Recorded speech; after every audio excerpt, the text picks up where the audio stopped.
the direction of Fred Nelson and Richard Erickson, their co-directors, we welcome the boys and girls from Missoula, Montana. It's one of the largest bands in the parade, Bob. There are 225 people down there, almost impossible to keep together, and they are not only together in ranks, but now moving through each other's ranks in some kind of formation I have not seen a band do before. Trumpeters moving to the fore there. I've never seen it done. Of course, I'm very young. It didn't happen a lot. Just missed it. By the way, happy birthday. What do you mean by that? Well, I understand you had a monumental birthday this year. He's talking about a landmark, ladies and gentlemen. Unfortunately, we've run out of time. We can't discuss the details. Here comes the Judges' Trophy for the most unusual and unique entry from the 7-Eleven stores, a tribute to the U.S. athletes in the 1984 Olympic Games. What better way to give a tribute to the athletes of the United States than through this float from those 7-Eleven stores, those sweethearts, they're open all the time. It was conceived by Don Davidson of the Design Collaborative. It is just gorgeous. The Judges' Trophy for the most unusual, unique entry. Led by doves, surrounded by olive branch garlands, two 90-foot-long conveyor belts are decorated with photo murals that capture the Olympic athletes in action. Let me just tell you, there are people behind those conveyor belts. You'll not see them, but they're making sure that those belts remain taut and moving as they ought to, or they could collapse and just kind of fall off the float. It is called fluorography. Steve Serrurier, the builder of this float, explained that to us. Each belt is 90 feet by 5 feet, and that takes a bit of work to keep in good shape. All right. Can we show the next group, Bill? Because I want them to see these fine little curly horses, because these are the horses from the American Bashkir Curly Registry. Now, the Bashkir people are Russian people, and let me tell you about this little horse. He is really something special. Their fur or their hair grows to be about 6 inches long, and the Russian people use the horse for everything. First of all, the mares will give between 3 and 5 gallons of milk a day, and they use that as a special drink. Later on, when the horse gets much, much older, they use his hide to keep themselves warm. There, you see? See how long that hair is? And they're a fun horse. They'll do all kinds of things. They'll steal goodies off your barbecue. They'll knock on your door, roll tires around. They're just mischievous little animals. And I wanted you to get a very special look at them. They're the American Bashkir Curly Registry. They're not just horses that are not well groomed. That's the way they are. They're just beautiful. Have we seen them in the parade Never before that I can remember, anyway, have we seen the Bashkir Curly horse. Oh. And what characters they are.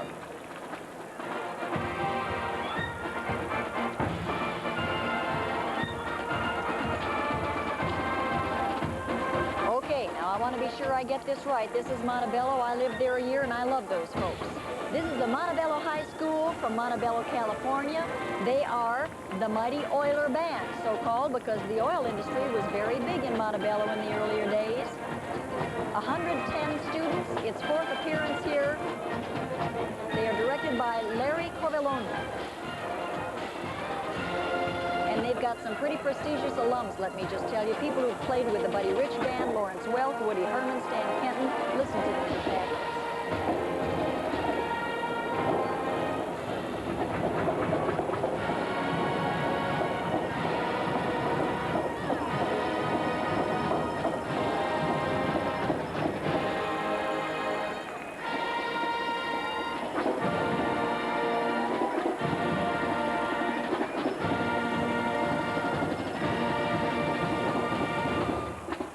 California, which is a community here in Southern California in the western portion of the San Gabriel Valley.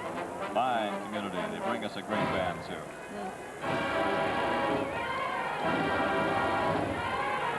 And they are preceding an award winner from the city of San Bernardino, the Princess's Trophy for Small is Beautiful for a 35-foot float or under. Now look at that masterpiece of work. A petite float that really packs a punch. San Bernardino brought it to us. Lands of Enchantment, a salute to the Peace Corps. This is wonderful. It's styled after the Indian elephant, 35 feet long, 18 feet wide. There is Joan LeClaire, 43 years old, one of 6 honored Peace Corps volunteers who could not be at the honorary event last April because she was too busy still doing her work in the Peace Corps. She had been serving in New Guinea, and we're just thrilled to have her with us now. Miss San Bernardino is also there. Kim Lamb on the Elephant's Head. Miss Black History, Sharon Reed. Miss Mexican Chamber of Commerce, Raylene Urena. The costumes from Sri Lanka and Nepal. It's just fabulous. It really is.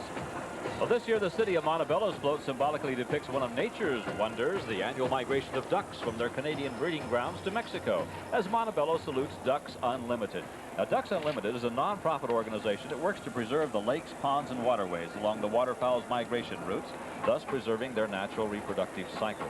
Leading the flight, a mallard duck with its colorful green head and yellow beak, and following him, a pintail duck, so called because of the pin shape of his tail, and soaring behind are 3 Canadian honkers. Amid the wheat field and harvest at the center of the float, a mallard drake and his hen care for their newly hatched family. And at the rear of this great float, preparing to take off, are waiting snow geese.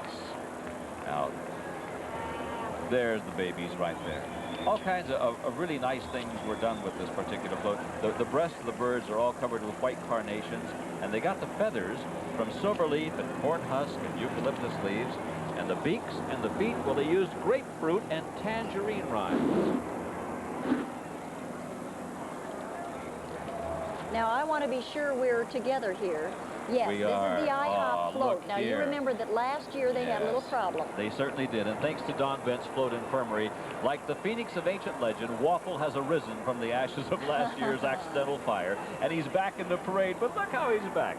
As the International House of Pancakes presents the Neighborhood First Aid Team. And IHOP, we want to congratulate you for coming back to our float, or to our parade, by the way. At the front of this float, the soapbox wagon has been converted to the neighborhood ambulance, complete with Red Cross and bell, and tows the neighborhood kids on their skateboards as they literally support their somewhat battered friend Waffle, who caught on fire last year, and he waves reassuringly to the crowd from his stretcher. I'm glad he made it back. Boy, you bet. The engine was a little too close to the pampas grass last year, and the young fella who was driving it jumped out in time with minimal injury. It's terrific. Well, the tricycle controlled by a man in the rear is Steve Altmeyer and Andy Pettis. They were involved in last year's fire on this float. They returned to run the little one from behind. They ride and drive this great float. And once again, our salute to the International House of Pancakes for coming back. As we said, last year their float got on fire, and that's what happened. The little tricycle following behind. Thank you, IHOP, for coming back and joining us. Thank you for presenting a very unique float. Coming along here now are the Valley Westernettes riding in the tournament for the Roses Parade for the first time. It's a group of all-women riders. They're a precision drill team under the direction of Marshal Donna Hensley. They're from the central San Joaquin Valley here in California. A special kind of horse is used for a drill team group. It has to be able to stand the noise of the crowd, the traffic, unusual circumstances, and they're just a terrific addition to us. And talk about noise. You heard that crowd reaction. Well, with a salute to the person who has volunteered to do something against his will, Cal Poly Universities of Pomona and San Luis Obispo present A Night to Remember. Now, at the front, the 3 larger knights prod and bully their smaller volunteer to clear the path from the playful dragon that blocks their way to the castle where the fair maiden resides. Witnessing this heroic event is not only the jester hiding behind the security of the drawbridge, but many woodland critters too. Meanwhile, in the back of the castle, another knight tries to get inside by scaling the wall. There's the fair maiden, and there's the knight trying to scale the wall. Some alligators in the swamp have other ideas about his ploy, by the way. There's some little wooded creatures too. Yeah, and one of the Rose Tournament officials in the white suit has other ideas about the Cal Poly students who are running back and forth across the street. Well, Cal Poly, there you can see their sign. They're there along the parade route each year, and they root their float on, win or lose. Somebody will get sprayed pretty fast now, won't they? Well, it's happened before. Will it happen this year? They always spray their crowd with some hidden little jet stream. This float, by the way, is built by 2 campuses, Cal Poly Pomona, Cal Poly San Luis Obispo. Then at a certain time of the year, they bring the float together, the front of the float, the back of the float, connect it up, all the hydraulics, all the animation, and they always do a marvelous job. Cal Poly Universities, we salute you. We thank you. You've done a marvelous job again, bringing us a night to remember. They just outdo themselves.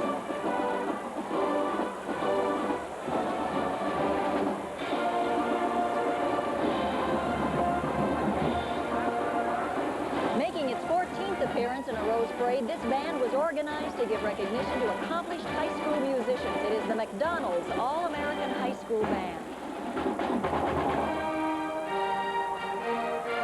Get a little Glendale going. Glendale Federal Savings and Loan Association has more than 180 branches in California and Florida, and it's $9 billion strong.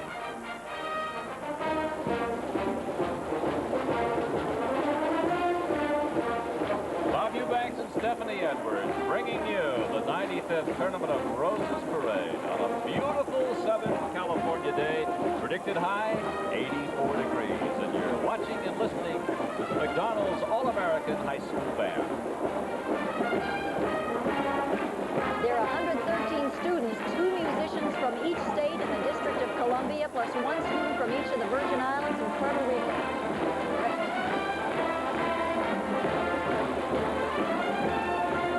Let's take a pause and let our stations identify themselves.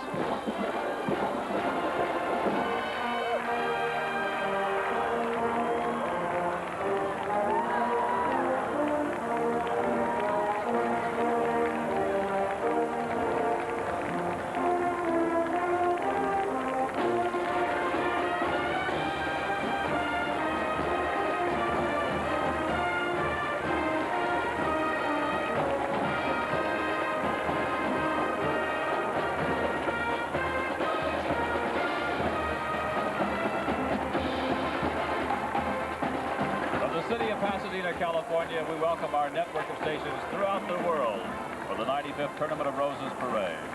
This is the winner of the tournament special trophy for exceptional merit. It is magnificent, from Baskin-Robbins, called Sharing the Classics. It is honoring the American Library Association. Riding on the front, Sandy Dolnick, who founded the Friends of Libraries USA, volunteers to read Hans Christian Andersen's fairy tale, The Ugly Duckling. Oh, what a magnificent piece of work. 7,000 square feet of blossoms are on this float. Orchids and rice that has been blended and what would you say, crushed up. Ground. There's the cat. There's that sweet cat. Fur of sepia grass. Take a look at that, ladies and gentlemen. Orchids and rice abound here. Soft white in pale pastel orchid petals, carnations and glads have done that. You've got frogs with Gaelic leaves on them, and it's almost an afterthought. If you've lived in Southern California for any length of time, you know this man is one of the top newsmen ever, and that's one reporter's opinion. George Putnam is riding in his 31st Rose Parade on his beautiful Palomino horse with the silver tack. And most of the parade saddles are from the Edward Boland Company of Hollywood. See all of that fabulous silver? Its late founder was the pioneer of making these beautiful silver-mounted saddles. Thank you, George Putnam. Now then, this is the President's Trophy winner for floral excellence. And you hear the crowd talking about the Big Ten float right behind it. But let me tell you that the FTD, Salute to the Tournament, is saluting the founders of the Road Parade itself, because they are volunteers of the highest order. And these sculptures of people are so fine that you just can't describe them. I will if you want me to. 17 pages of notes. Yeah, go ahead. They took 17 pages of notes to get it right. Just to get them. Remember when we were there in the float barn? Yes. It was quiet, and these characters were so lifelike. And the way they did all this, the eyebrows themselves are made of palm bark, and the eyelashes of yuva grass, and the hair of corn silk and palm fibers. It was just an eerie feeling to watch this float. The President's Trophy, it goes to the Florist Transworld Delivery. We congratulate them. Okay, now you know who this is. All of this noise entered by the Big Ten Conference. This float highlights the University of Illinois Fighting Illini with the large florograph of the Indian with the headdress.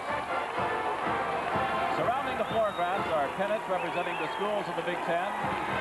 While on the back is the seal of the Big Ten Conference, and the schools represented Michigan, Michigan State, Northwestern, Iowa, Ohio State, Minnesota, Purdue, Illinois, Wisconsin, and Indiana. And the float riders are all cheerleaders from the University of Illinois, and they are truly Rose Bowl bound. This band is the Illini Band. 600 audition for it each year. Only 110 are there. It is the first band ever to march march, over 100 members, the first to write an original song for school spirit. Illinois Loyalty, all of us who played in bands played it. And the concepts of homecoming, the traditional bonfire, and the development of a card section all began in Illinois. This is quite a tradition. You know what Illini means? It is short for Illinois, which I believe is Chief Illinois, the school spirit leader. Not considered a mascot, but a spirit leader, and he was to be with them. I don't spot him yet. Actually, the entire area was called Illini at one time, and then the French came to the area and changed it to Illinois. And remember, there's no noise in Illinois.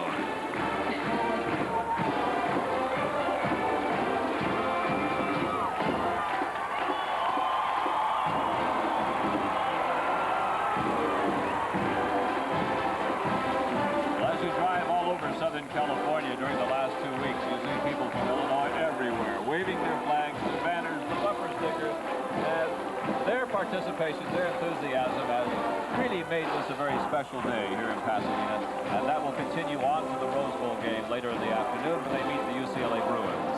Beat the UCLA Bruins or meet? No, I said meet. I see. We had to clarify that. Are you ready to place your dollar? No, not at all. This is Illinois Loyalty, as anybody who ever carried an instrument in a band would know.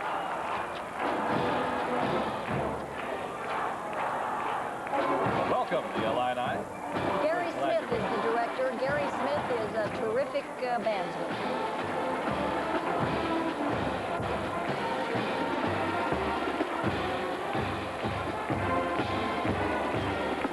Amid ice caverns, icicles, and snow, 6 majestic, colorful pink penguins, nearly 14 feet tall, dominate this float from Eastman Kodak Company. It titles Discovery and salutes explorers who have volunteered to conquer unknown territories. Now, accompanying the penguins and representing explorers and Admiral Byrd's expedition to the South Pole is Dr. Gerald Kuhlman of Scripps Institute of La Jolla, who participated in the 1980 King Penguin Project, a joint United States and British research program. 6 penguins are 10 to 16 feet high, and compared to the 4-foot-high baby chicks on the float, they really are big. The king penguin is one of the largest species of the bird. Now, to provide the mahogany-like sheen of their beaks, tea leaf and Florida, from Florida, I should say, was used. The vivid orange has been created by lentil seed flown in from Turkey.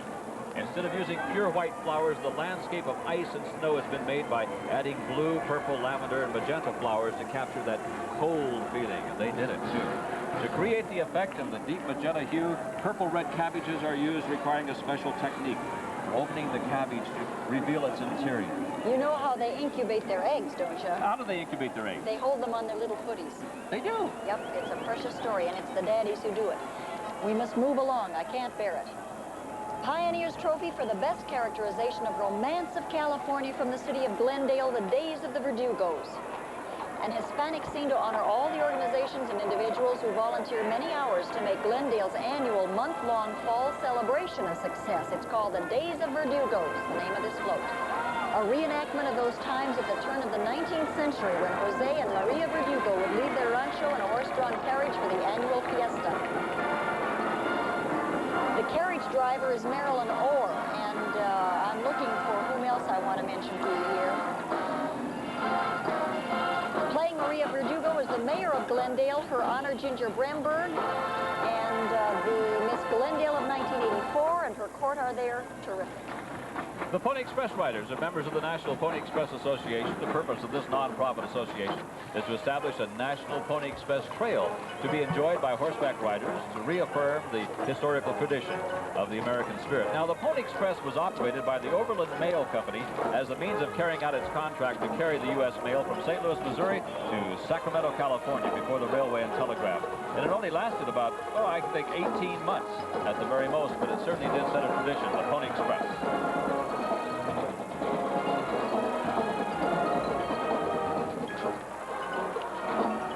Espanola Valley High School Sun Devil Marching Band from the mountainous region of the north central New Mexico area. Here they are, the Espanola Valley High School Sun Devil Marching Band. Hitachi, a world leader in technology. You can see the quality in Hitachi's color television, hear it in Hitachi's compact disc player, and see it in Hitachi's Portadeck video recorder. Only Hitachi's color television has signal tracker control for a truly superior color picture. Hitachi's compact disc player is a technological breakthrough in audio reproduction.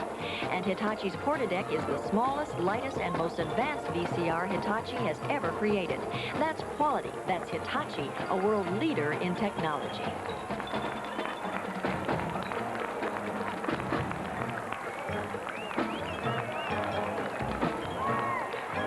There's Iron Eyes Cody, and this is the 95th Tournament of Roses Band. A salute to our American Indian friends. This group features the great Iron Eyes Cody. Iron Eyes is attired in his 102 feathered chief's bonnet of the Sioux Indian tribe. Also in this unit is the lovely Miss Indian America, the 28th, Vivian Wan. She acts as ambassador for over 1 million American Indians throughout the United States. All of the members of this group are associated with charities and schools for runaway children and battered children, too. A beautiful salute to a wonderful group of Americans, the great American Indian. Iron Eyes Cody. Tradition. Vivian Wan is 23 years old, senior at Arizona State, majoring in political science, secondary education. Some of the other writers include Libby Beck and Charlotte Bowser, Stuart Wallowing Bull, Susan Cobo, Tanya Twist, Tisha Twist, Jim Whitecloud. Thank you, members of our American Indians. There's Buffalo Bill. If you ever have the opportunity to go to North Platte, Nebraska, you'll see a big tribute to Buffalo Bill. Now we see someone towed, which is only a small distraction because this float won the Mayor's Trophy for originality. It's so original that we're not quite sure how it motivated itself. But this is from Avon Products, absolutely gorgeous float. A salute to volunteers who support the fine arts. It's entitled Firebird, and that is sparked by Igor Stravinsky's ballet score. The designer of the float, Raul Rodriguez, he created this bird. In the ballet, of course, the Firebird becomes a symbol of good, helping a prince to defeat an ogre who has enslaved the woman the prince loves. And the music, of course, is well known, and these two dancers have danced it. They are Stephanie Dabney and Donald Williams, both of them from the Dance Theater of Harlem, a renowned group, a group that is just beloved by every audience who sees it.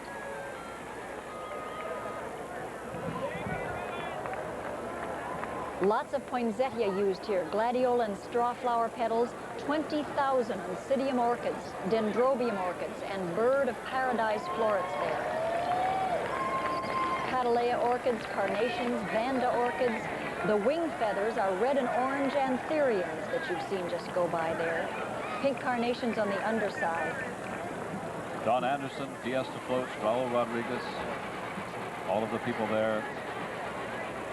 They were so early, they were so prepared this year that we were there a week before the parade. Oh, actually a week before Christmas, and they took the entire week off, when normally the parade barns are just absolutely vibrant at that time. Now you see coming here the animation trophy winner for the best animation on a float. From the Bank of America, explorers of the silent frontier. They're presumably swimming down Colorado Boulevard. There are two 9-foot-long lionfish there hovering above a 63-foot-long coral reef. The Bank of America, forgive me, salutes the men and women volunteers who've been explorers of the silent frontier. And the flowering on the float has been chosen not only for color but for texture to match as closely as possible the reality of that scene. The moray eel that you see there, I believe. Starburst chrysanthemums, eggplant, pumpkins, gourds, protea blossoms. For some of the anemone beds there. The giant clam foams with baby's breath. Isn't that amazing? Really is. Congratulations to Rick Chapman, who did a marvelous job with this. They won the animation trophy. Good for them. That's not an animated. That's Julie Scardina, animal behaviorist from SeaWorld. Corey Laughlin, a supervisor of aviculture at SeaWorld. Scott Nygren, an aquarist from SeaWorld. Extending an invitation to everyone to join them in Oregon in June, the Portland Rose Festival Association presents a volunteer's gift. Beneath a graceful white flower tree, sculptured swans seemingly drift on swirls of blue iris amid topperary trees. With a summer gazebo hanging from the back branch carrying the 1983 Portland Rose Festival queen, Kira Deanne Remble. This float was built in Washington by the man who's now driving it, Phil Williams, and the week before Christmas he towed it some 1,200 miles down Interstate 5. That's from the Portland Rose Festival Association. It's called A Volunteer's Gift. The Glencoe High School Crimson Tide Band of Hillsboro, Oregon is with us this morning, today, or whatever time it is here. For the first time, they're with us. I would like to mention that fellow there. This is Motoaki Tushiya, last year's winner of the National Dance Twirl Competition in Denver and the runner-up of the last 2 World Championship baton twirling competitions. This fellow is heavy, I'm telling you. Mercy. Under the direction of Carl Goodman, their fabulous director, Glencoe High School Crimson Tide Band from Hillsboro, Oregon. Mr. Gutman, their director, has been with them for 32 years. They earned their money to get here by picking strawberries during the summer, among other things.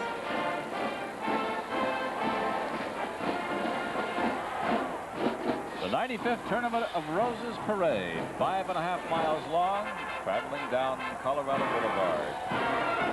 Why on January 2nd? Well, it's because the parade, the Rose Bowl game, never held on a Sunday here in the Southern California community. I haven't changed my calendars yet, have you? Yes, I have. Oh, good. Every 4 years, it's held on January the 2nd. Now, the Humor Trophy. Most amusing entry, won by Dr. Pepper as they present the free show. Saluting the independent spirit of Americans, a high-wire bicycle rider puts on a free show, which is the title of the float. And they're having some problems down there getting around the corner. Oh, now this ought to be really interesting, folks. There's some of the tournament people, all of the men in the white suits, volunteers. Now I think they're going to move around the boulevard all right. This is a great float. When we walked in to see this float the first time, we spontaneously applauded.